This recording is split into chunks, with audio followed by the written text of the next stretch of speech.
Hi, it's Jen and happy Technique Tip Tuesday. So this month we're focusing on reaching for our goals. So I thought it would be fun to do a little plank challenge with you.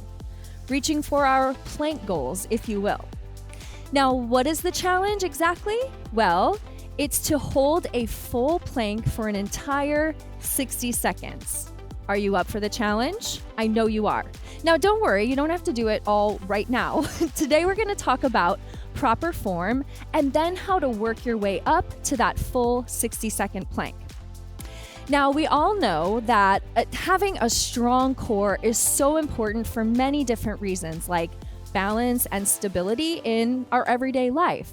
So a plank is the perfect exercise to really engage and work those core muscles. So let's talk proper form. And we're going to be doing an elbow plank today, but if you prefer to do a plank on your hands, you go for it. So first we're going to come to all fours. From here, we're going to bring our elbows down to the ground. What you want to make sure that happens is that your elbows and your shoulders are in line. You can clasp your hands here, you can have your hands spread apart, you can also make a fist, whatever works for you.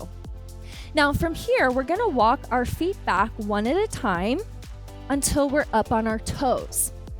Now, right off the bat, focus on those abdominals. What you want to do is think about drawing the belly button back towards the spine.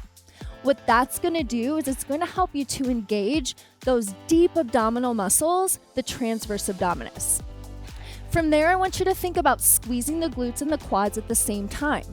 You want to avoid lifting your hips up here, so squeezing the glutes and the quads will help you to keep your hips nice and low like this.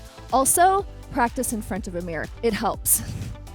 Now, I want you to think about spreading your shoulder blades apart here. What tends to happen is we kind of sink down into our shoulders, and I want you to think spread apart. Finally, I want you to think about kind of looking out a couple of inches. What you want to avoid is looking down and looking up. You want to have a nice neutral spine from the top of your head down to your heels, or the top of your bun. So that's the elbow plank. Now, how are we going to work our way up to a full 60-second plank? What you could do is, week 1, try to plank on your knees for 30 seconds. A knee plank would look like this. Same principles apply. We're going to come down to our elbows, and then we're going to walk our knees back like so that we have a nice straight line again from the top of our head down towards our tailbone. You just want to avoid lifting those hips up into the air.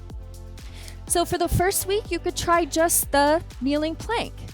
Then for the second week, maybe try the kneeling plank for 30 seconds and then come up to your toes for 30 seconds.